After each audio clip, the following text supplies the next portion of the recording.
You see, one of the mistakes we make as a people when it pertains to legacy is that we think that legacy is what we leave behind in monetary form. We think that it is the inheritance in terms of materialistic stuff that we leave behind for our children and our grandchildren, our great grandchildren. But we often overlook the most important part of legacy, which is something I believe we're not educated on, and that is how you live your life. Because you see, the choices you make today are ingrained in your DNA. There's the saying, what you eat is what you become. That couldn't be further from the truth. It is so true. What you eat is what you become. The food that you feed your body is what you feed your cells, and your cells form who you are. They form. That's why we eat certain. When you eat processed foods, you lack energy, you feel lethargic, you just want to sleep, you're lazy, you're tired. But when you eat food that is alive, your body starts to revive itself. It is replenished. The more you eat salads, the better you can detox, the more active you are. Your skin begins to glow. The more you drink water, you feel more in tune with yourself. You start to not want or not desire sugar or sugary foods and whatnot. What you eat is what you become, because you're feeding your body and in turn feeding your cells. And therefore, if what you eat is what you become, what more of the things that you think, what more of what you drink, what more of the environments that you occupy. The alcohol you're drinking today, your children will have to deal with that, because it's not just alcohol, it's not just for enjoyment.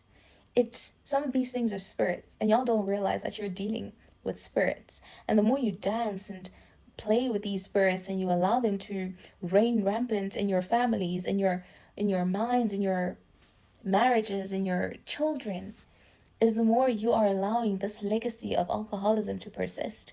You can have casual sex with just any Tom, Dick, and Harry, and you're sleeping around or you're masturbating.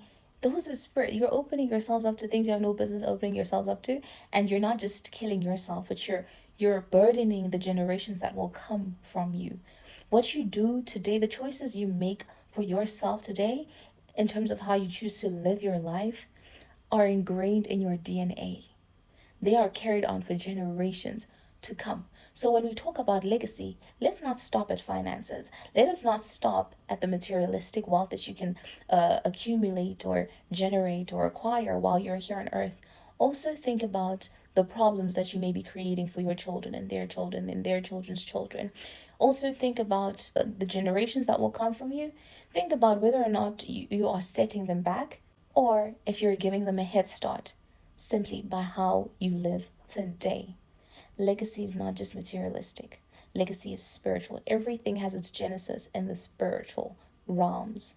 Some of you are poor because your father couldn't manage finances. He wasn't a good steward. Now you're having to deal with the spirit of poverty and break that before you can even begin about building generational wealth for yourself, before you can even begin pursuing financial freedom.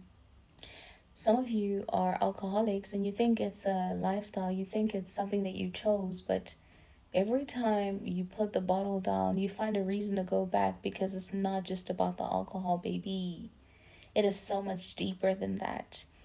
And so I always find it so fascinating when izangoma zitshela ukuthi ngingenwe ileli khehla that used to drink a lot. So now I drink a lot. Are you spiritually gifted or are you possessed? Think about it.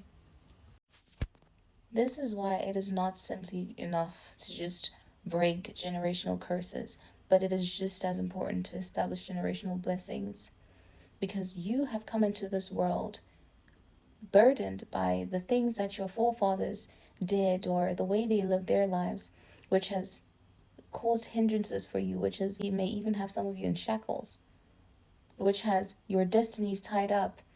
Some of you, as much as we glamorize the whole idea of you being the first, you possibly being the first billionaire, millionaire to come out of your family, sometimes you got to sit back and start to think about why that is and what stopped the people that came before you from becoming. Yeah, fine, there's social injustices, there's social political prejudices and whatnot, but outside of that noise, what are the patterns that you've noticed in your family are running rampant, that you are also plagued with? Are you struggling to save money? How's your relationship with money? What are the beliefs you hold pertaining to money? Do you think money is the root of all evil? Do you think money is evil?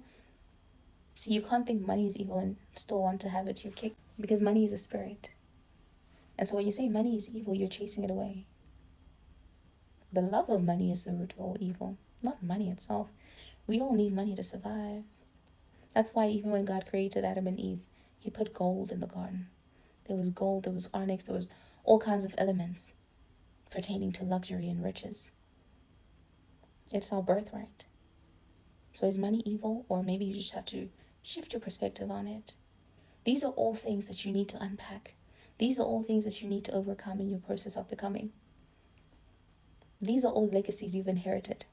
What legacy are you going to leave behind? Will your children have to heal from having you as their father, grandfather, great-grandfather? Can they look up to you as an example? Will you be the man who the Bible talks about?